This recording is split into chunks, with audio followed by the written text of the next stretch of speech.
Hallelujah. Hallelujah. Praise the Lord. Blessed be the name of the living God. He's the Alpha. He's the Omega. He is the one who was and is to come. Praise his name. And now we enter his gates with thanksgiving and his courts with praise. For the Lord is good and his mercy endures forever.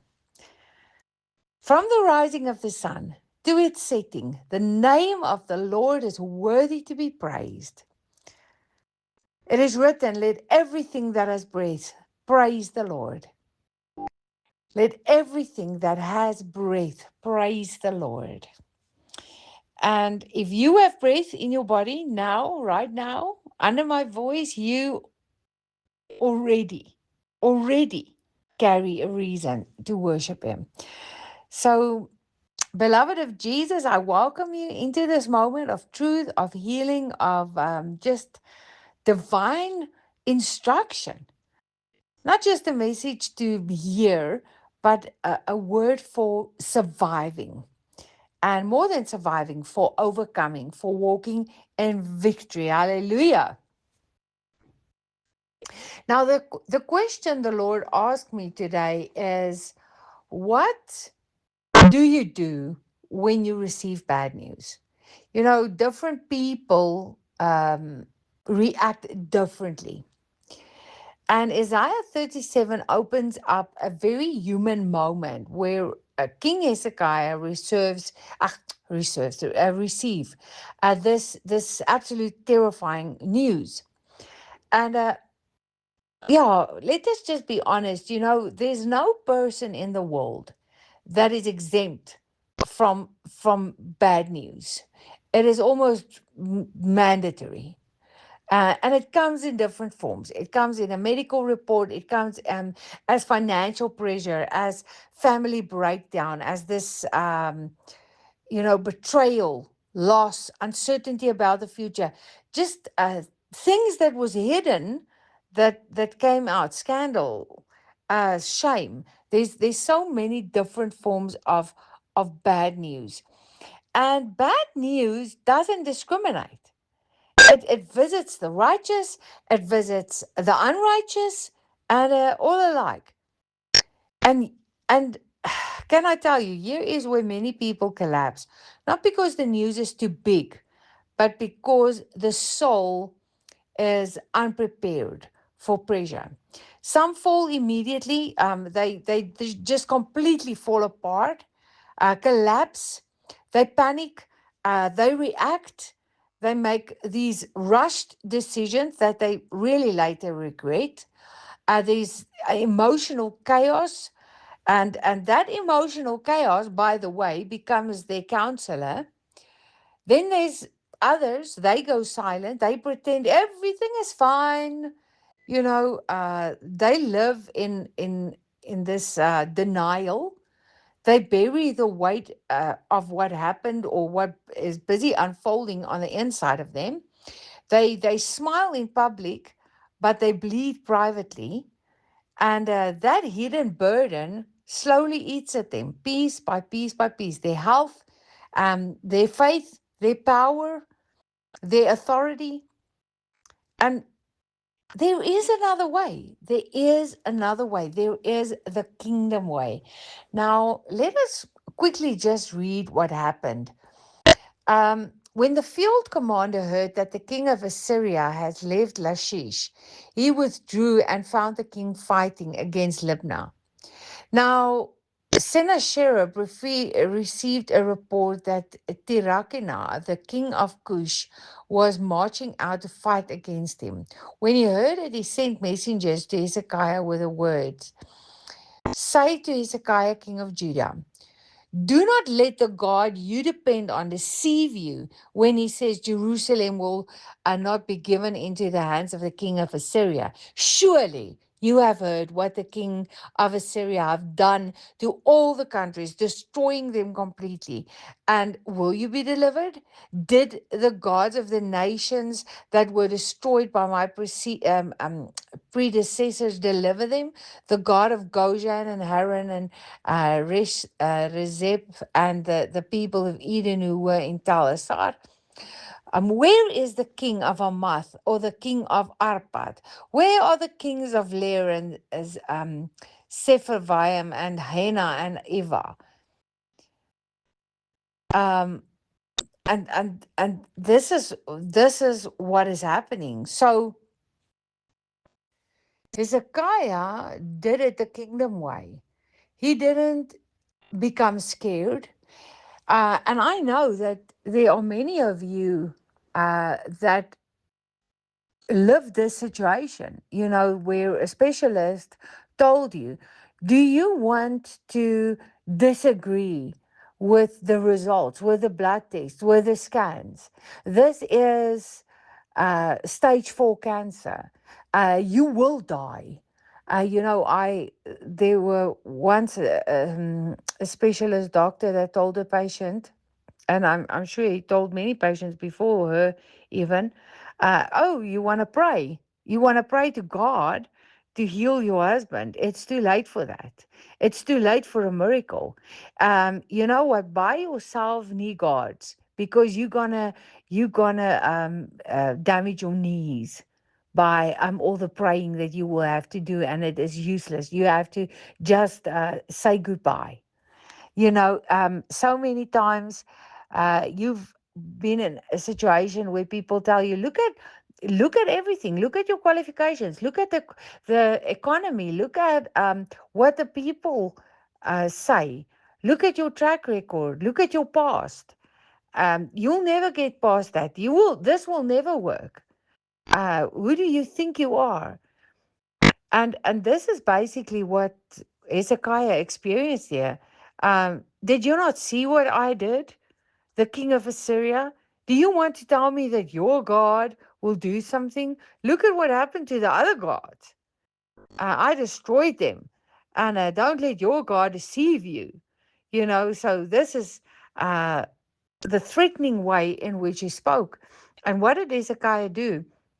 He took that report and he took it to the Lord in the privacy and the presence of the Lord, where he laid it out before the Lord, and he prayed over it, and he prayed scripture over it, and he asked the Lord to deliver them from their enemies, and do it for his glory and his honor and praise, so that all the nations will know that he is the greatest God.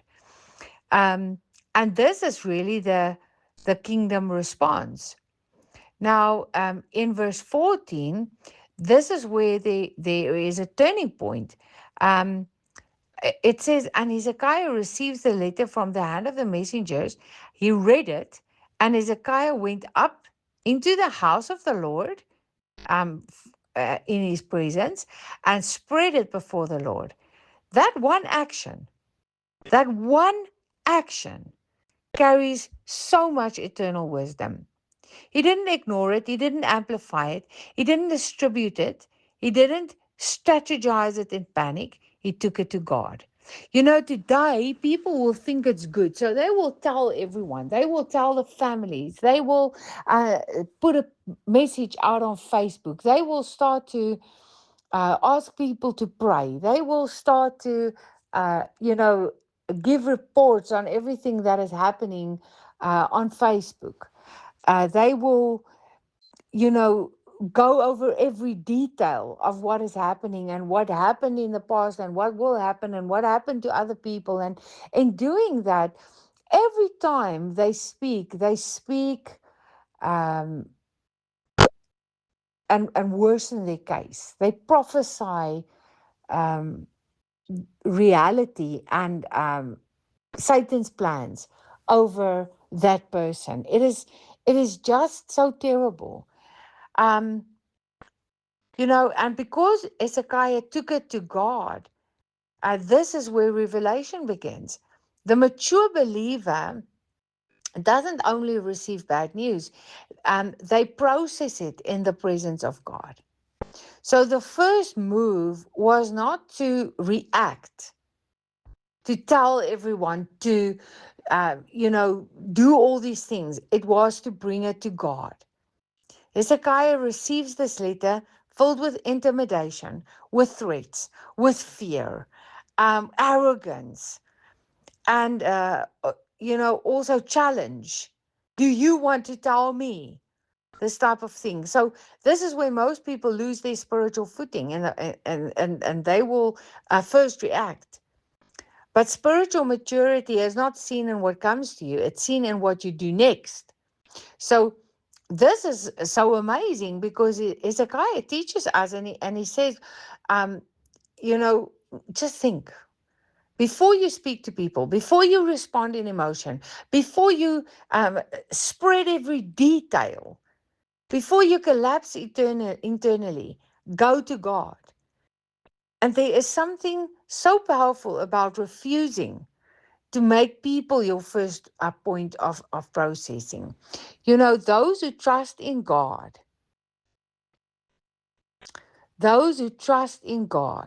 will walk in victory. And he who trusts in man will not see the blessing on his doorstep. Just because you take it to God, authorize the fact that you believe God is the highest authority, that God is in control, that God can change everything for you. And people find it easy to make other people their first response because um, they living in the world, in the natural. And when you make people your first response, that is when you multiply fear. Now everyone goes and say, "Oh, did you hear it's phase 4? Did you hear it? It's incurable. Oh, did you hear how terrible he will never heal? Did you hear that they're so scared?" So the fear multiplies. They declare over and over and over, "It's incurable. It's incurable. It's incurable." Um, Confusion is spreading. Wisdom gets drowned out. But when you go to God first and you can contain yourself, so many people say, "Yeah, but I just want to be heard. I just want to share the story. I just want to get help. I just want to have a place where I can also debrief." Those luxuries will cost you. It is costly. And if there's no time, then this type of thing will cost you probably a life. And you might think you're doing something good, but you have to understand the word of God. When God is your first response, that is when you start to walk in your identity, when clarity returns, when your strength is renewed, when direction is restored, when every hold of the enemy are broken down. And that's why it's written, he spread it before the Lord. There's so much power when we expose something in prayer. And this is actually just the heart of this message. Hezekiah spread the letters before the Lord. He didn't summarize it. He didn't edit it. He didn't, spiritualize it. He laid it out as it was. And this is not ignorance. This is faith. Because faith is not a denial. Faith is a presentation. So essentially he's saying, Lord, this is what I received, this is what I'm facing, and this is what they said about me. This is why it looks impossible.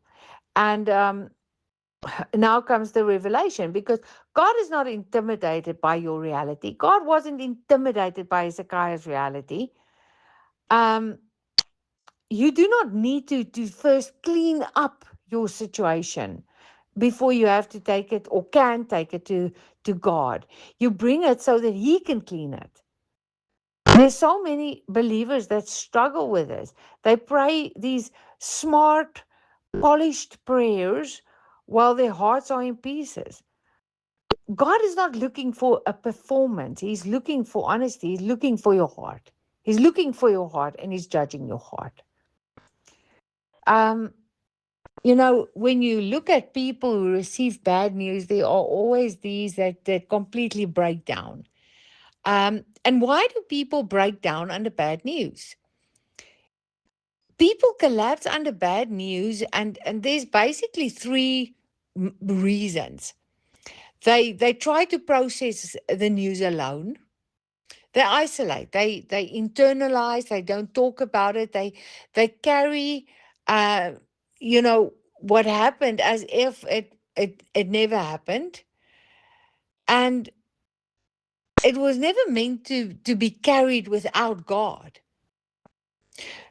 Or you get those who amplify their fear instead of faith. They replay the worst scenarios. They keep speaking about it. They post about it. They post these horrible photos of half naked people in hospital in terrible, in from nappies to half naked to hooked on all these machines. Just think what you post out there. Think about the power of an image. It is humiliating. It is shameful. It is negative. Don't do it. And there are not, on the other side of your Facebook post, there's a lot of people that don't like you. There's a lot of people that does not have faith. They speak about God. They do not believe in God. They do not walk in the Word of God. And for them, it is a nice gossip story. So they just talk about it and spread the news and declare death over that person. So don't amplify fear just because you want to share your heart, the luxury of sharing your heart. Um, the third reason is, these people disconnect from wisdom and God's presence. They move away from prayer exactly when they need it most. And they make decisions that's in panic and not in peace. And here comes Hezekiah, and he just gives us another way. Clarity, to receive clarity, that is almost like a sanctuary. God's presence as a decision making space is such a blessing. When Hezekiah lays the letter before the Lord, there's immediately something that shifts, because he immediately confirms, Lord, I bring this to you because you are the highest authority. I bring this to you, and I did not share it with people because I trust in you more than I trust in people. I want the outcome from you. And he doesn't only pray, he positions himself under divine perspective. That is the word. So he says, Lord, you say you will deliver me from my enemies. You say I'm protected. You say I'm in victory. You say I am blessed wherever I go. You say there's angel armies around me. So he's speaking the word, he's positioning himself, um, and all in the presence of the Lord. And this is so important. It is in God's presence. So this is where fear is interpreted properly and facts are weighed but correctly. And emotions are stabilized and decisions are purified. Because not everything that looks like the truth is the full truth. The enemy always presents facts without God in the picture. But when God enters the equation, that is when the narrative changes. Everything changes. And this bad news now becomes a meeting place with God. Um, if we think about it, here is a spiritual mystery. When, or rather, what the enemy sends as intimidation, God can turn into an invitation. What the enemy sends as an intimidation, God can turn into an invitation. Hezekiah's whole crisis becomes now this meeting place. And this is what many believers miss. the hardest moments are often the closest invitations into deeper intimacy with God, because your heart is so open, because your heart is really longing for his presence, for revelation, for his word, for his voice, for his power. That is why it is so powerful. Not everything that shakes, and more specifically, that shakes you, is meant to destroy you. There are some things that are just, helping to get you on your knees, um, and not in defeat, but independence, in literally taking action, standing up against. So, oh, I don't even know how to say this to you, because there's so much uh, strength, secret strength in this private surrender. Um, there's something sacred in all of this. Hezekiah doesn't stand alone before God. This is a place where your relationship with God becomes so strong, because you don't need to broadcast everything. You don't need validation from people. You don't need um, a panic driven counsel. You need to learn to take things into God's presence privately and come out with public strength, because that's spiritual maturity. No silence out of denial, but rather silence out of trust. And time, if we think about time in the presence of the Lord, what is time in the presence of the Lord? It is a protective buffer. Time in the presence is not just for emergencies, it is a buffer system for everyday life. People who neglect his presence in peaceful seasons, they are the ones who collapse in storms. Um, but those who dwell with God, who walk with God, have emotional stability under pressure. They have great clarity in confusion. They have peace that holds under strain, because they have built spiritual capacity, and even before the crisis arrived. So the outcome of Hezekiah's response is that um, a few things actually. So if you continue reading Isaiah 37, you will see something powerful. God responds. God isn't quiet. God doesn't ignore him. God actually responds. So the situation is reversed. The threat is silent.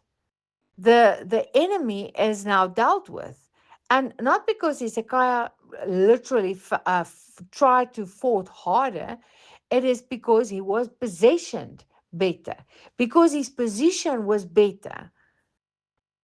He received the victory.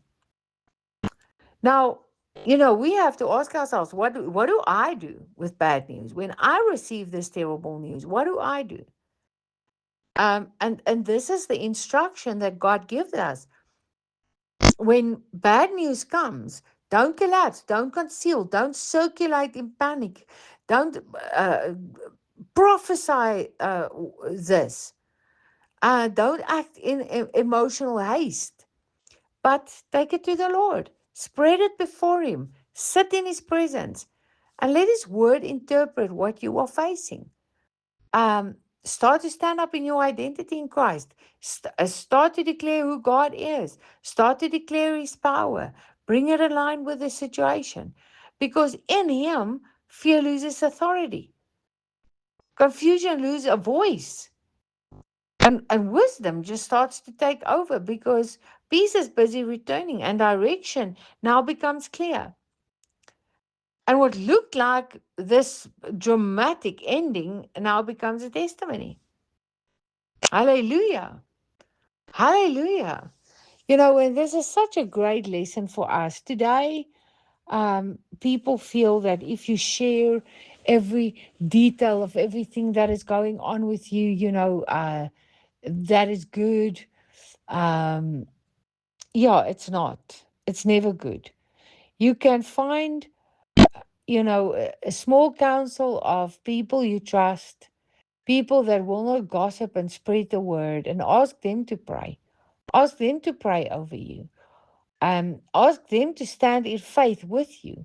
And when someone tells you their bad news, um, and they say, "Oh, this and this is what happened to me now, and this is what is going on," don't uh, take that and go and spread it. Keep keep it private. Take it in prayer to the Lord, because otherwise you also guilty of removing authority from it. Take it to the Lord. Pray over it. Position yourself. Get it in line with the word. Start to build yourself up. Encourage yourself. Speak the word. Declare the word until you feel it in your heart. Until you know what you know what you know. And that's powerful. And you will walk in victory. I declare over you, you will walk in victory. I don't know who received bad news, but I just tell you now, you will walk in victory in Jesus' name. Father, Abba Father, in the mighty name of Jesus, we thank you for your word that brings life and stability. We bring every burden, every letter of fear, every report that has shaken our hearts. And Lord, we just lay it before you now. Teach us the way of Hezekiah, not to carry what you have invited as just release just release it, Lord, in your presence. Help us to release it in your presence, and just restore our peace where there is anxiety, and restore our clarity where there is confusion. Restore our strength where our hearts have become so tired. We declare that no bad news will have the final word over our lives. Only your voice will prevail. In the mighty name of Jesus, we pray. We know that the Shunammite woman, when her son died, someone asked her what is wrong. She just laid him on his bed, closed the door, and when they asked, "Is something wrong?" she said, "No, everything will be fine." She started prophesying immediately. She said, "Everything will be fine." She didn't need the attention. She didn't need to spread the story and share it with everyone and contemplate, is he really dead or is he not? She just said, "All will be well." And she ran to meet her Savior, and all was well. So, this is really what we have to do. I pray that this message greatly bless you in Jesus' name. Amen.